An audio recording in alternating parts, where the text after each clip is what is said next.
I have the privilege and honor of moderating what I think is one of the more exciting panels of this particular conference. It is a panel with a low average age, so I think that's a nice addition as well. So without further ado, I'd like to introduce our first panelist. So Tendai is a rugby player, and he plays for the South African national team and for the Sharks. He is famously known as the Beast. Yes?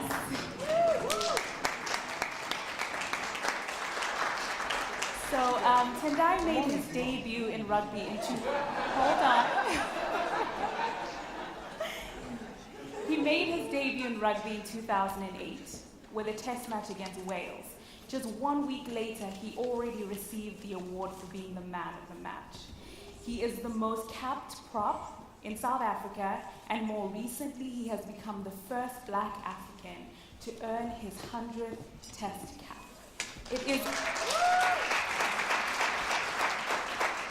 It is also his birthday today, so please welcome Tendai.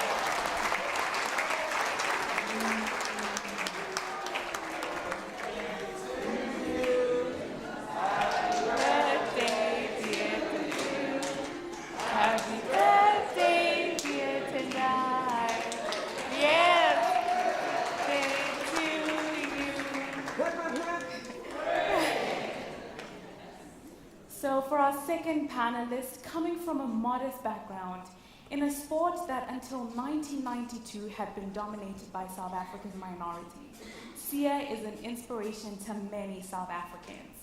Through partnerships with some of the corporates such as Land Rover and Adidas, he's enabled young South Africans from disadvantaged backgrounds to really have a fair chance in life and achieve their dream. He is, which I'm expecting a round of applause, the first Black captain for the South African Springboks. Please welcome Sia.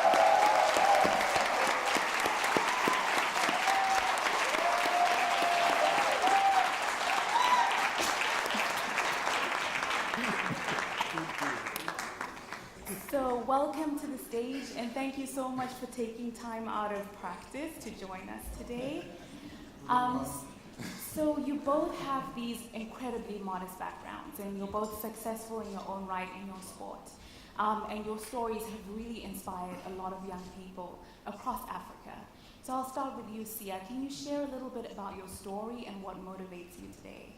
Hello, everybody. I'm a bit nervous, but I'll make sure I speak loud and clear. I'm Siamtana Kolisi. I was born in Zwide, in the Eastern Cape, Port Elizabeth, and I was raised by my grandmother. And yeah, as you know, my background wasn't the strongest or the best, but I think it was the best in a way that we didn't have a lot, but I got love and support from my grandmother. She did everything she could to make sure that my well-being was good. And yeah, there was a lot of struggles, obviously my grandmother didn't work, my dad wasn't around at the time, so I didn't really have like a father figure in my life, so all I had was my grandmother and my aunts at times. And going to bed, your dreams, all you think about is like, am I going to get a meal tomorrow? And I was excited to go to school because in each township school, some of us don't get food at home for breakfast or lunch or dinner. So they give like a slice of bread and peanut butter and like powdered milk, and that will keep me up all day long. So I used to be excited to go to school, and I made sure I worked hard. So with my academics were good because I had a full belly, and I played rugby as well. So that one meal will keep me up, will keep me going from the morning all the way to the evening, And sometimes I get home, I would know, no, I won't get food. So you just get sugar water, and you take it down, and the grandmother says, you'll be fine by the time you wake up, it'll be school already. And so that kept me going. So yeah, and I love rugby. My family played rugby. My dad played rugby. So it was kind of natural for me. I started with soccer. I couldn't kick the ball straight, so I was like, okay. In rugby, you don't need too much skill. All you need is heart, and give everything you can. So played rugby, and that was kind of my way out. That's where I met my teacher. His name is Eric Songwiti. Who spotted me when we played against another township school called Msengeni. We lost the game 50-0, and then he came to me after the game. He came to me after the game, he said, I see some potential in you. I'm like, after we just lost 50 minutes. Yeah, and then it took me to my first provincial trials, and then I got my scholarship to go to Grey. And yeah, when I got to Grey, obviously, you start dreaming differently, you know, the environment you're in, you've got the equipment, you've got the teachers, and all you hear is positive things around you. So that kind of made me see life differently, you know. All of a sudden I wanted to be a doctor, but yeah, maths and science, all those things didn't work out for me as well. So yeah, I played rugby and pushed it through, and now I'm here. Well, I'm glad that worked out for you. Yeah, thank you.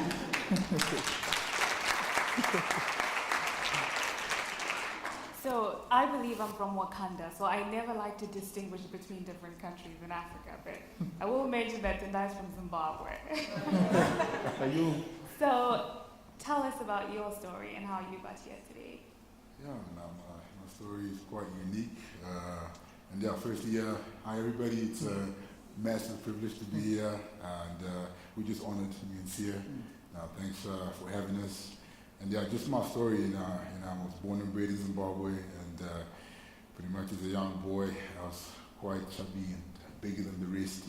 Used to push everybody about in primary school, and give my mama a lot of headaches because she thought I was going to become, this trouble child, because I was quite aggressive as a youngster. And I was very fortunate to have quite a strong family. My mom and dad, they looked after us, me and my siblings, really well. And we went to good schools. And yeah, back then I was also a soccer player like Sia when I was in my childhood. I used to love soccer. I used to be a Manchester fan, and I used to see myself playing for Manchester United.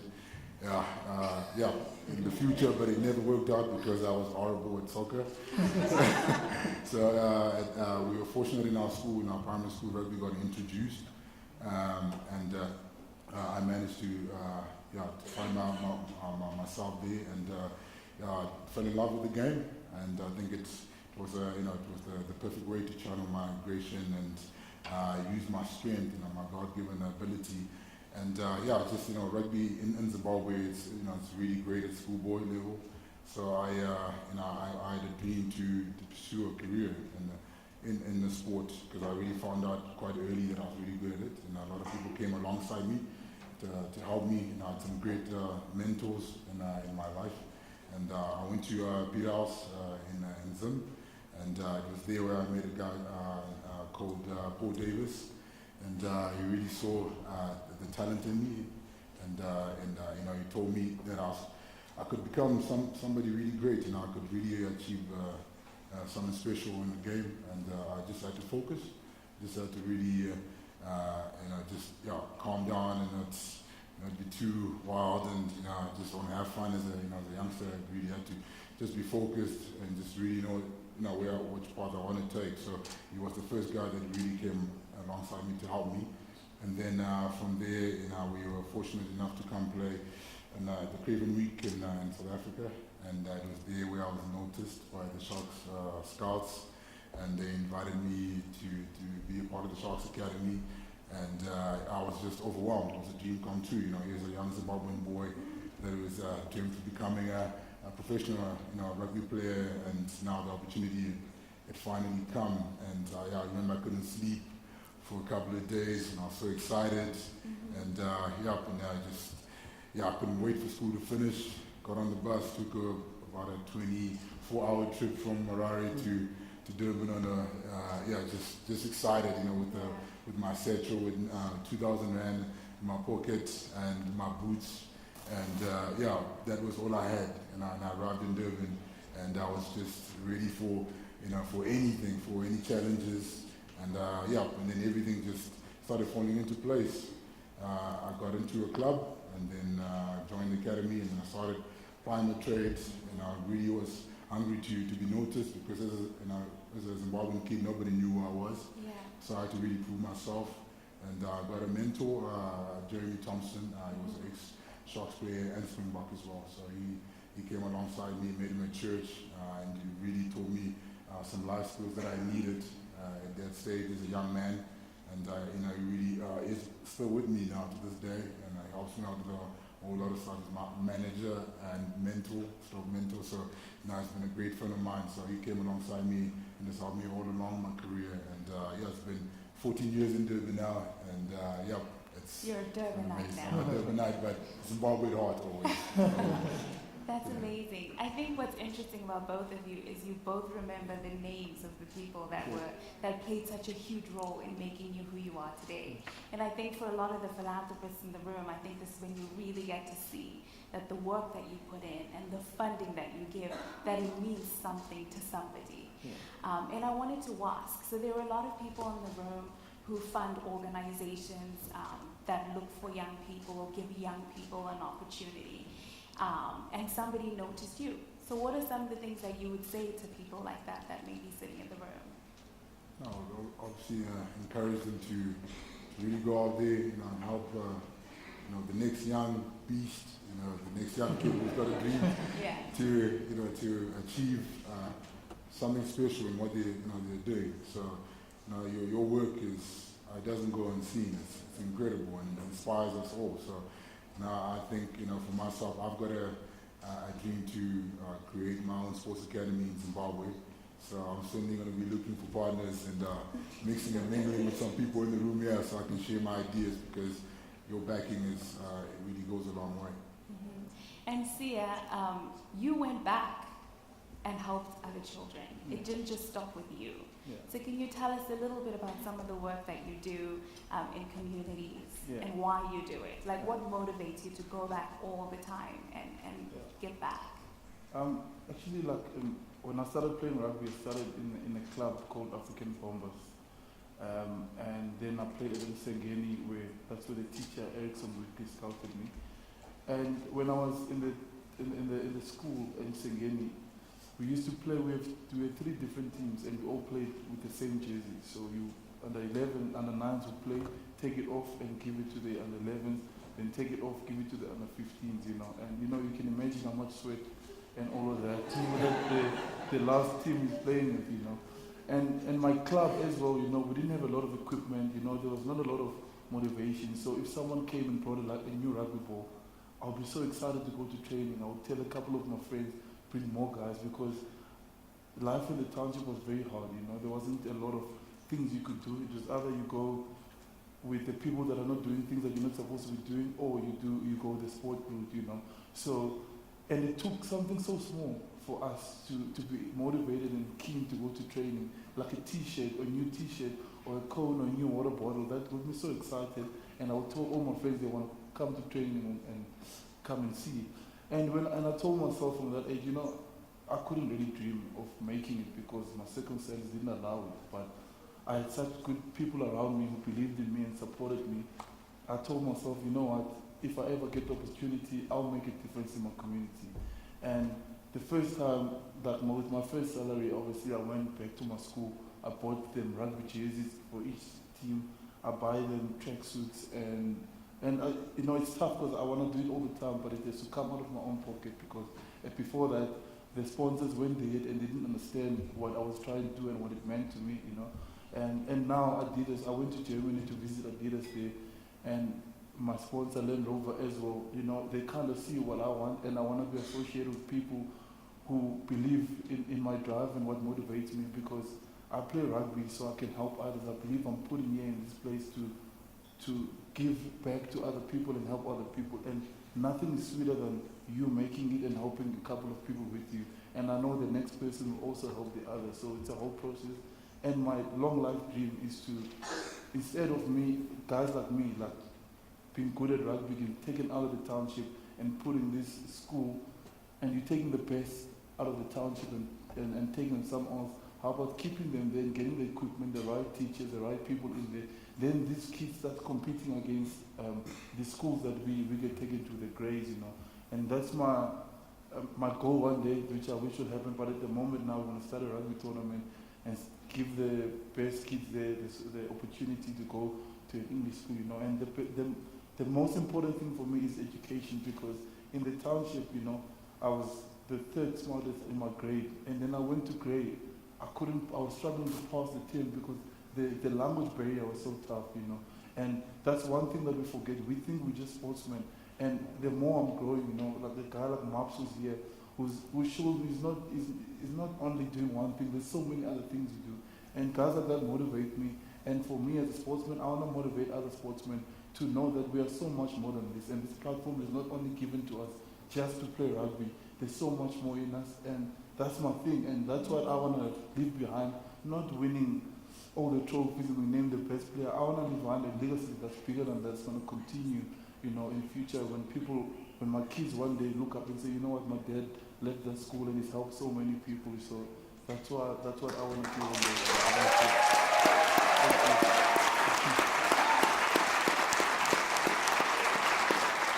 That's amazing, Sia. I think that's also the unique position that you're both in, right? You're able to be role models and to really change the face of communities just by who you are. And I know you, Beast, you're a Goodwill Ambassador for the High Life Foundation.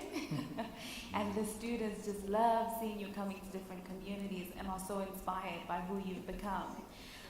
Just to pivot a little bit, so one of the unique things about philanthropy is that it brings families together. So I know, you know, for our family in particular, there was actually one incident where my dad, who's a businessman striving Siwa, read a study about how eggs can prevent stunting. And so he came home and we sat there from 9 p.m. until 3 in the morning where he was designing how he was going to try and give every child in Zimbabwe an egg to prevent stunting. And I've had the pleasure of meeting both your wives who work on really interesting projects. So can you talk a little bit about it and what you thought when your wives came home and said, I want to do this project? You want to go first? Yep. I think my wife, Kazira, she's sitting right there. I can tell you for the fact that, you know, she's the biggest driving force in our family when it comes to giving back. And you know, she actually inspires me. You know, she challenges me because I think sometimes in our careers, you know, we get caught up, you know, in the business of life and traveling all around the world and just playing the game. But we forget, you know, the most important thing. You know, like Sia was saying, is to give back. Actually, you know, forget about the winning, forget about, you know, the trophies. The most important thing is actually to impact the next generation and help the less fortunate. So I think, you know, she's always been, you know, my challenging force and just always, you know, telling me to get out there and do stuff. And she's got her own foundation now. It's called Umba, and in Shona, Umba means to build. So, you know, she wants to build a better Africa by helping, you know, the young girls and boys just to have the basic needs, the basic needs they have to have for them to study and obviously learn and get through school. And it's something she's really passionate about. And yeah, so she's always teaching our kids as well to, you know, to become a part of that, you know, for them to learn from a young age. And I think I've got 2 little kids, a girl, Talumba, and boy, Wangu. And yeah, they're so young and they learn this thing from a young age. So I think she's always just being the shining light. And you know, for me, just to draw inspiration from her is a big thing. So I just want to give her, you know, all the thanks. Yeah, because she deserves it. And thank you, Ku, for the role that you play. And to Sia, I always see your wife with her rallying everybody to donate and doing these interesting things. So what do you think about it? Yeah, no, I really love it. Like I support it fully because, you know, we are. She knows how I am and where I've been, where I come from, you know, and she loves it and she loves that about me. And she says one thing she loves most about me is that I love giving so much because obviously being born in the township, you have to, sometimes your survival kind of relies on other people who are around you as well, you know.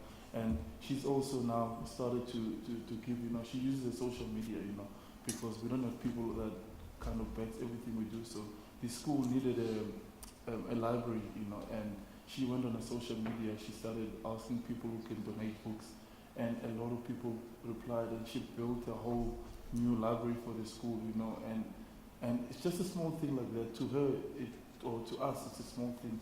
But those kids have a library that they never had before. You know, now she's getting different requests, and she does it for free. She doesn't do it for anything. She just enjoys doing it because she knows how much it means to me. And as Bree said, we want our kids to grow up around her. That we want them to see, and we take them. She takes the kids there when they're painting everything, so that they can see that this is a way of living. This is what life is about, you know. And it's a huge thing, and we really love it when our wives get involved. And there's nothing more important than us supporting them in what they want to do, because at the end of the day, they are the rocks of our family, because they are with the families the whole time while we're traveling and stuff. So for us to do our little bit by supporting what they do actually means a lot to them, and it shows that we also care.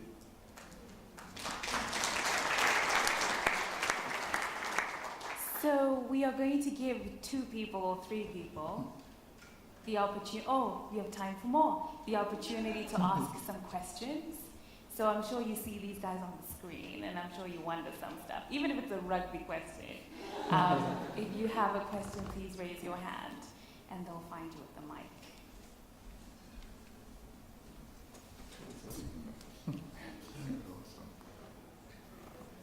So we'll take 2 questions, and then they'll answer. So we have another one here. Go ahead. Hi, my name is Will Smith. Really is. It really is. I run this is special for me because I run the Monrovia Football Academy, which is in Liberia. It's a sport academy that combines high quality education with professional football, soccer training. And I've had the pleasure of meeting these guys just a few minutes ago. And I wanted to ask a question that might speak to some of the philanthropists in the room about the experience that you guys have had, and not just you, but those who have been around you growing up. You've already spoken to the way that rugby has transformed your own lives. But what about those who had similar experiences growing up? Rugby gave them an opportunity, and then maybe they didn't make it to the professional level. Can you speak a little bit to those whom you know who grew up in that sort of situation, and then because of the opportunities that rugby gave them, they've gone on and had success in something other than rugby, perhaps? Okay, let's start with that one. I'll probably say, I think most of my mates that I played rugby with, that was a different part to me. Learned certain life skills from rugby that have actually carried them to where they are today. And I think the first one that comes to mind is teamwork. And I think getting to be part of a team teaches you so much. You learn to not be selfish, and you learn to put the team first, and you learn to play your part. So I think that has been a big thing for them going into the corporate world, whether work in hospitals or being entrepreneurs in their own right. That has just prepared them all, and as well just the hard work and dedication you need to be a sports person, a rugby player. The amount of hours you have to put on the field and in the gym, and all that stuff is really just giving them a high work ethic.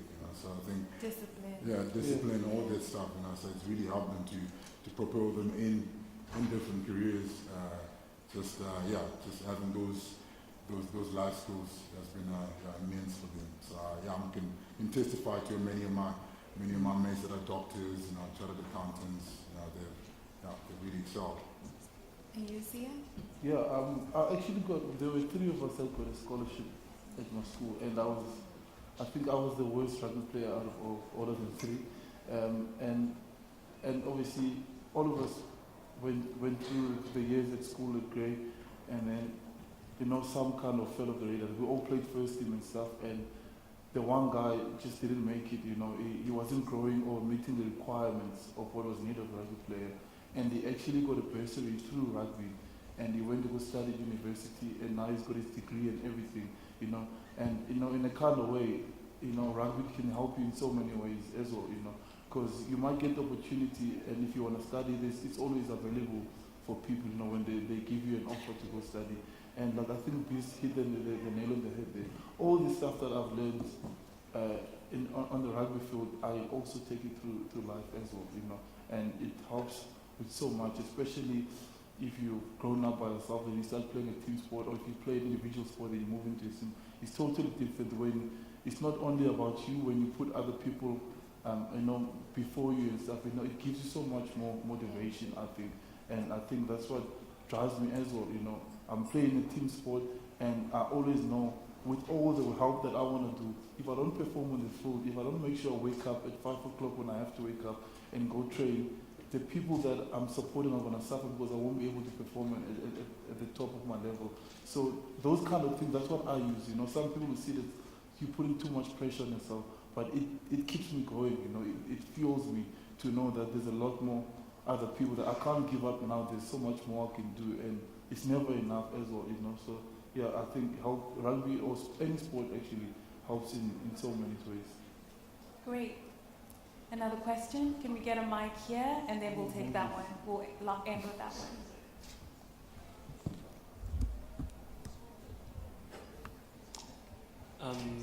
Hi guys, my name is not Will Smith. Hey Will.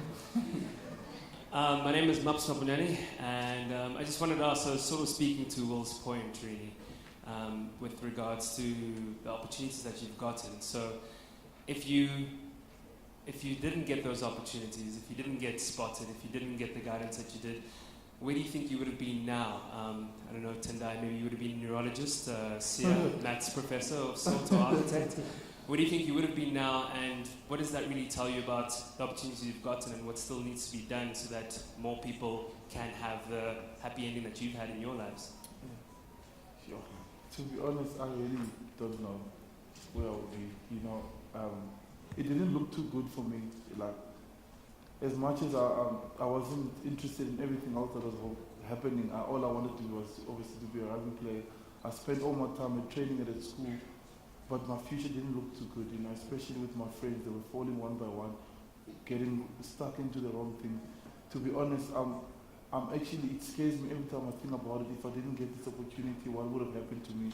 And what kind of, all these changes that I want to make, who would have done it for my community, So we've got a long way to go to be quite honest. And that's why I say I feel strongly about us keeping kids in the township, so we can show the other kids that this can be done, this is possible, And instead of them looking up to me when I'm at the other school, I'm only come back to the township when I'm wearing my uniform with my blazer, and getting dropped off.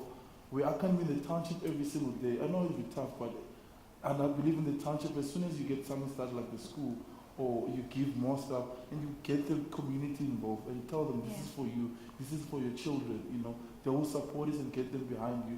And there will be so many more kids who will think differently, my kind of thought, my heroes at that time were people who were selling drugs around the corner, people selling alcohol. I wanted to sell alcohol, or taxi driver.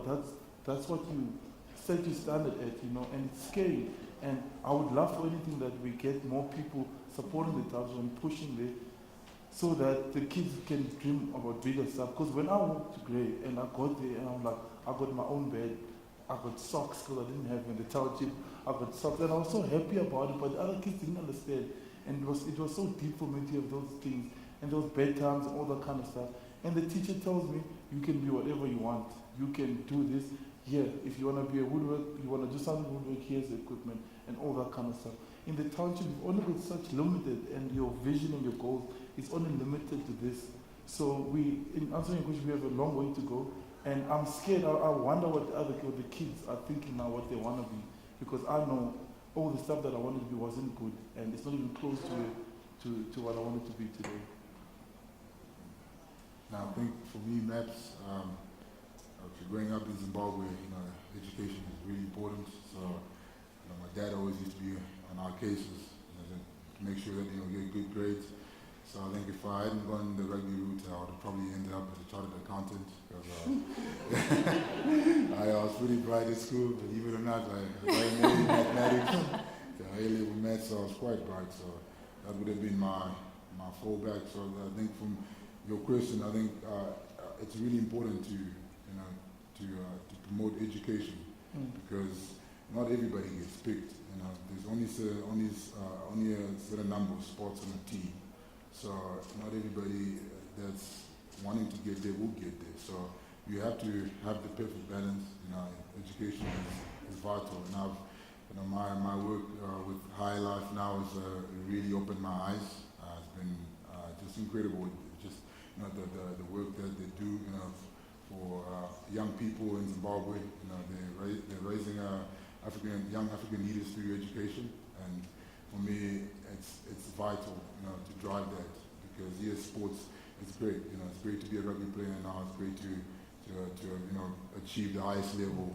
But the fact of the matter is that it doesn't happen to everybody. So you have to make sure that you study hard, you really work hard. And for me, every time when I get a chance to mentor young kids, that's one of my biggest driving points. Achieve the perfect balance, make sure you get good grades. And then if you make it in sport, you make it. If you don't, then It's okay. you always got education to fall back on. I think that echoes what Judy Dlamini said this morning. She said when she grew up, she was always told that education was going to be the key and the power that was going to take her out of poverty. So we have space for our last question, which is in the back. Hi, my name is Moses. So my question is, what's your drive? Like, what keeps you motivated? What keeps you going when you play rugby? As well as, what's the heart and what's your drive to wanting to start this sports or this rugby academy? So I guess that's to you today. Yeah. Why are you starting your rugby academy? Geez, I think, thanks, Moses. Great question. For myself, it's to leave a legacy. I think Sia, hit the nail on the head there, saying that, it's more than just about our careers. It's more than just, being capped 100 times for the Springboks and having all these accolades behind my name. It's about what I can do for the next generation, for the next, young people that really want to make it. So I can tell you, when I was in Zimbabwe as a young man, I had a dream to become a professional sportsman, professional rugby player. But in Zimbabwe, there was no professional setup. There was nowhere where I could go and really get the right tools I needed. So I want to provide that in Zimbabwe. I want to create something that has never been seen, state-of-the-art academy that provides young athletes, the right tools and fundamentals they need to be successful. So that is, a big driving force for me, because I know that there's a lot of talent. I go back to Zimbabwe a lot, and I get to sit down and watch a rugby match, St. George's against Peterhouse or Peterhouse against Prince Edward, and I just see there's so much potential. It's scary, but it's not nurtured properly. So I want to become a part of that. And I've even spoken to Kirsty as well. Kirsty Coventry. Kirsty Coventry, the Olympian, yeah. Yeah, she's a great friend of mine, and I've learned a hell of a lot from what she's doing in Zim. She's passionate, and she's really working towards something there. So I'm looking to also partner up with her, so we can do something great. We can team up, because we have made it in our own right, but now it's time to create something in Zim that that will help the next young person that wants to make it. And it's not just about rugby, it's athletics, it's basketball and cricket and soccer. It's working with all those young kids, teaching them life skills. And I promise you that'll be something that'll be long lasting, way past my playing days. So that is definitely my biggest driving force. That's awesome. It's great to hear that you're trying to build a legacy, and you have dreamt once and it got you here. So I'm pretty sure and looking forward to seeing the academy. But I just want to say a huge thank you to you both. I think you're both extremely incredible, but I also just want to say, especially to you, Sia, thanks for showing young Black South Africans that they can do it. And I think that the moment when we all heard that you were the first captain, the first Black captain, we were all extremely excited, and I think it came in the perfect year, celebrating Mandela's 100. But thank you so much to both of you, and if we can please give them a round of applause.